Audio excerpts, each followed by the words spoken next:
বলছেন, আসসালামু আলাইকুম শেখ ওয়ালাইকুম সালাম রহমতুল্লাহ।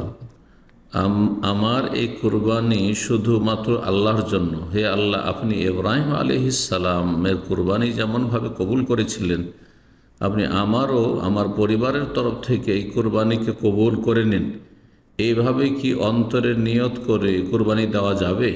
অর্থাৎ এইভাবে অন্তরে নিয়ত করবেন আর এইভাবে বলবেন আপনি, আল্লাহুম্মা তাকাব্বাল মিন্নি হাযিহিল উযহিয়া কামা তাকাব্বালতা মিন ইব্রাহিম খলিলিক আলাইহিস সালাতু ওয়াসসালাম।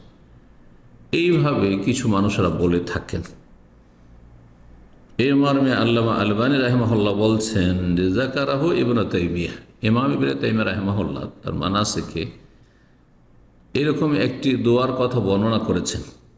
তিনি বড় একজন বিশাল বড় ইমাম, বিখ্যাত ইমাম, এবং আমি উম্মতে মুসলিমার যাদেরকে সবচেয়ে বেশি ভালোবাসি, স্বর্ণযুগের সাহাবায়ে কেরাম, তাবেইন, তাবা তাবেইন, তার আগে রাসূলুল্লাহ সাল্লাল্লাহু আলাইহি ওয়াসাল্লাম, তাদের পরে সে যেসব আইম্মায়ে কেরামদেরকে, ওলামায়ে দ্বীনকে, সিদ্দিকিন, ওলামা, সাদিকিন, তার যাদেরকে ভালোবাসি, আল্লাহর ওলি বলে বিশ্বাস করি, তাদের অন্যতম হচ্ছে ইবনে তাইমিয়া রাহিমাহুল্লাহ। কিন্তু যদি এ মর্মে কোনো দলিল না থাকে, তো যতই বড় ব্যক্তিত্ব হন না কেন, কোনো ব্যক্তি, সেটি আমাদের জন্য হুজ্জত, দলিল নাই।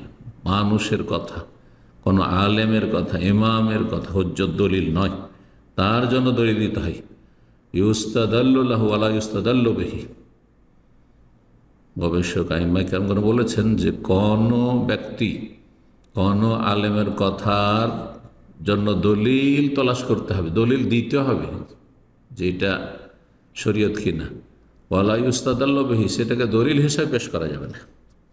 এই নীতিমালা সবসময় রাখবেন। ইবনে তাইমিয়া রাহিমাহুল্লাহ বলছেন না, ইবনে তাইমিয়া রাহিমাহুল্লাহ এটিকে উল্লেখ করেছেন, কিন্তু শেখ আলবানী রাহিমাহুল্লাহ তাআলা তিনি বলছেন, ওয়ালাম আকিফ আলাইহা ফি শাইইন মিন কুতুবিস সুন্নাহ, সুন্নাহর যেসব কিতাবাদি, আল্লাতী ফি মুতানাওয়ালি ইয়াদি, আমার হাতের নাগালে যেসব হাদিসের কিতাবাদি রয়েছে, সেগুলিতে আমি তলাশ করে এইরকমের কোনো রেওয়ায়েত পাইনি রাসূলুল্লাহ সাল্লাল্লাহু আলাইহি ওয়াসাল্লাম থেকে যে এইভাবে দোয়া করবে, আল্লাহ এটি আমার পক্ষে তো এইভাবে কবুল করো যেমন তুমি তোমার ইব্রাহিম খলিল নবী আলাইহিস সালাতু ওয়াস সালামের পক্ষ থেকে কবুল করেছো। সুতরাং এটি বলা ঠিক নয়, সুন্নত নয়, সুন্নত খেলাফ, বলবেন না আপনি। বিসমিল্লাহ আল্লাহু আকবার, এটা বলবেন, এটি সুন্নাহ।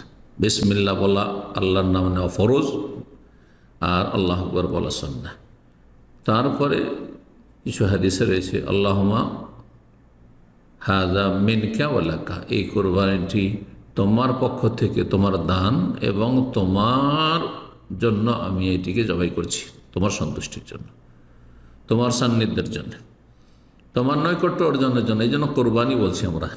কোরবান মানে আল্লাহর নৈকট্য অর্জন করা। এতটাই যথেষ্ট।